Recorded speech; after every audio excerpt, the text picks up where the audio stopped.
Doctor Mohammad ইউনূসকে যদি পদত্যাগে কেউ বাধ্য করে, এর জন্য এদেশের বৃহৎ যে রাজনৈতিক দলগুলো রয়েছে যারা ক্ষমতায় যাওয়ার কামড়াকামড়ি করছে, তারাই একমাত্র দায়ী থাকবে। সেনাপ্রধান, আপনার তো নির্বাচন কবে হবে এই ডেডলাইন ঘোষণা করার আপনি কে? শেখ হাসিনা সহ আওয়ামী লীগের নেতা কর্মীদেরকে পালিয়ে যাওয়ার সুযোগ করে দিয়েছিল এই সেনাবাহিনীর সদস্যরা।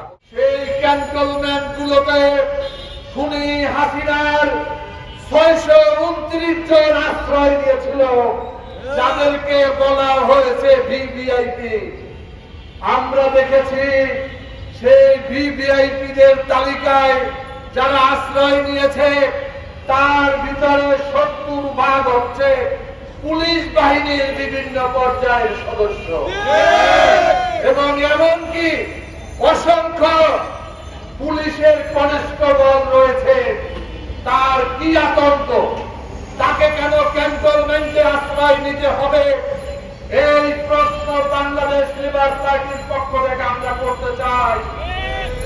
এই পুলিশ সদস্যদেরকে আশ্রয় নিতে হয়েছে এই কারণে, এই পুলিশের কনস্টেবল, পুলিশের এসআই, পুলিশের ওসি, পুলিশের কমিশনার, এই কুত্তাগুলো আমাদের ছাত্র যুব সমাজের বুকগুলোকে যাত্রা করে দিয়েছিল।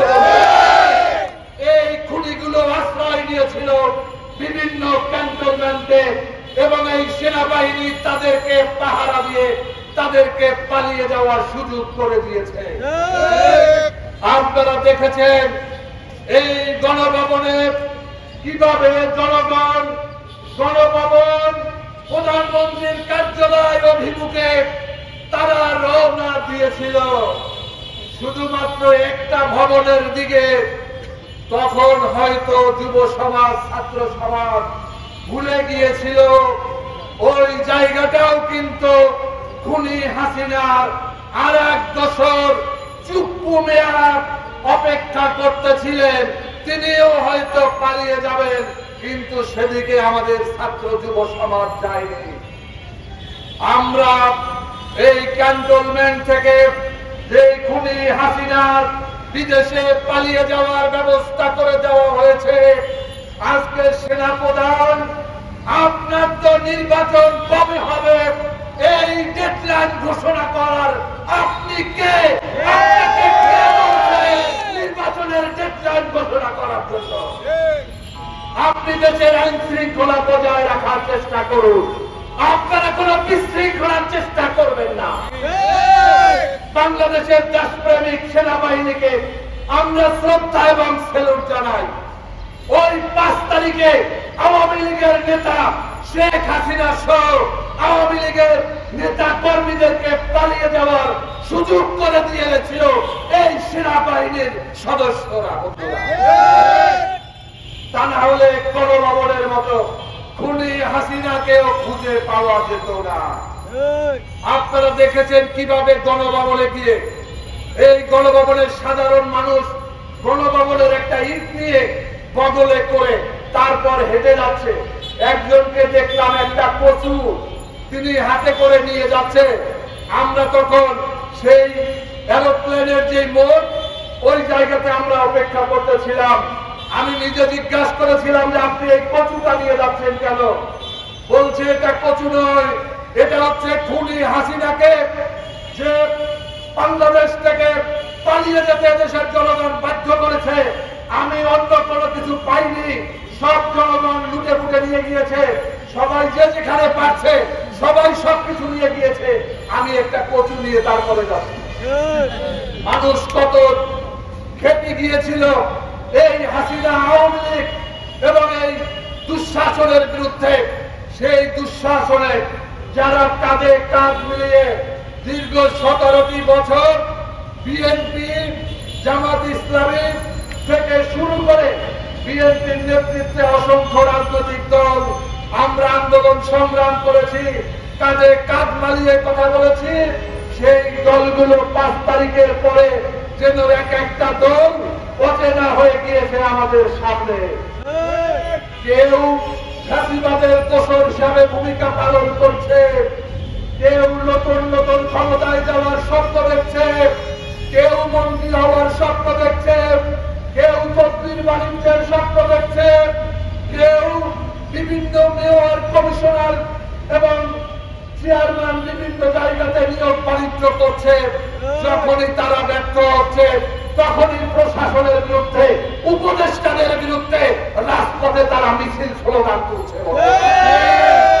আপনারা দেখেছেন গত কয়েকদিন যাবৎ বাংলাদেশের রাজধানী ঢাকা শহরকে একটা ভয়াবহ একটা নগরীতে পরিণত করা হয়েছিল।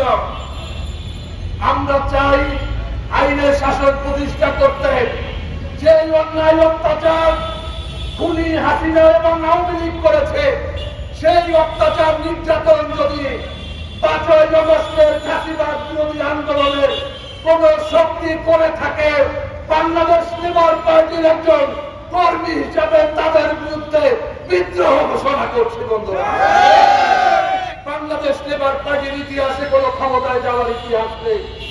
আমরা এমপি মন্ত্রী কখনো হইনি, কিন্তু আমরা এদেশের জনগণের পক্ষে, এদেশের খেটে খাওয়া দিন মজুর, কুলি মজুরের, রিক্সাওয়ালা, ভ্যানওয়ালা, ঠেলাওয়ালার পক্ষে আমরা কণ্ঠে কণ্ঠ মিলিয়ে বারবার বলেছি, আমরা আমাদের জনগণ, আমাদের শ্রমিক, কৃষক, আমার গার্মেন্টস শ্রমিকদের তারা শুধুমাত্র দুমুঠো ভাত, মোটা ভাত এবং মোটা চাল পেলেই আমরা, এবং ডাল পেলে আমরা যথেষ্ট খুশি। কিন্তু আমরা দেখেছি যে 5ই আগস্টের সেই পরে আন্দোলন সংগ্রামে যাদের ভূমিকা ছিল, তাদের চেহারা জনগণের কাছে যেন বিদর্শ আকারে উপস্থাপন হচ্ছে। আজকে আমরা এই অন্তর্বর্তীকালীন সরকার, যে সরকারের গত 8ই আগস্টে এই বঙ্গভবনে গিয়ে শপথ অনুষ্ঠানে এই ডক্টর মোহাম্মদ ইউনূসকে শপথ করিয়েছি, আজকে আমরা তার বিরুদ্ধে স্লোগান দেওয়া শুরু করেছি। এটা সম্পূর্ণ অন্যায়, সম্পূর্ণ শপথ বিরোধী একটি কার্যকলাপ হিসাবে আমরা মনে করি। সংগ্রামী রাজনৈতিক নেতৃবৃন্দ, দেশবাসী, আপনাদের উদ্দেশ্যে বলতে চাই, খুনি হাসিনা পালিয়ে যাওয়ার পরে যদি নোবেল বিজয়ী ডক্টর মোহাম্মদ ইউনূস ক্ষমতা না নিতেন, 3 ঘন্টার মধ্যে খুনি হাসিনা ওই প্লেনে করে আবার বাংলাদেশে ফিরে আসতো। বন্ধুরা, ডক্টর মোহাম্মদ ইউনূসকে যদি পদত্যাগে কেউ বাধ্য করে, এর জন্য এদেশের বৃহৎ যে রাজনৈতিক দলগুলো রয়েছে, যারা ক্ষমতায় যাওয়ার কামড়াকামড়ি করছে, তারাই একমাত্র দায়ী থাকবে। আমরা বাংলাদেশে একটি সুষ্ঠু, গ্রহণযোগ্য একটি নির্বাচন চাই।